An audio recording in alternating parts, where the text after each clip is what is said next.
Mes amis, les critiques internationaux d'Israël sont désespérés et ravalent leur propre fierté politique.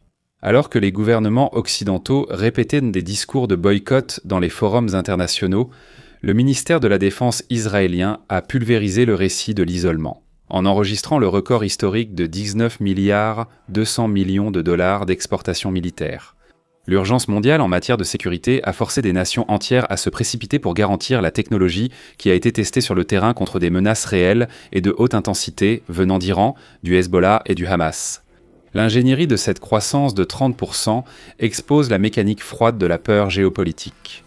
Plus de la moitié des accords conclus concernent des méga-contrats d'au moins 100 millions de dollars chacun.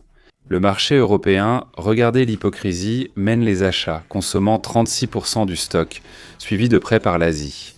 Le moteur de ce chiffre d'affaires massif, ce sont les systèmes de missiles, les radars et la technologie électro-optique d'observation, qui essaient passer de 6 à 22% de la demande mondiale. L'époque où les guerres étaient résolues par la diplomatie protocolaire et les bureaucraties centristes est révolue. Sans que l'efficacité réelle des intercepteurs, comme ceux de l'opération Lion, en pleine ascension en Iran, soit le seul bouclier contre la paralysie de villes entières. Même en opérant sous des décrets d'urgence continus dans ses usines nationales, Israël a maintenu un approvisionnement ininterrompu pour ses propres troupes et pour le marché extérieur.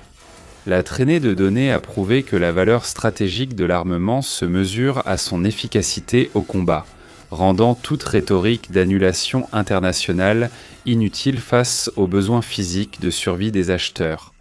Maintenant, blinde ton esprit et regarde Israël prendre le terrain.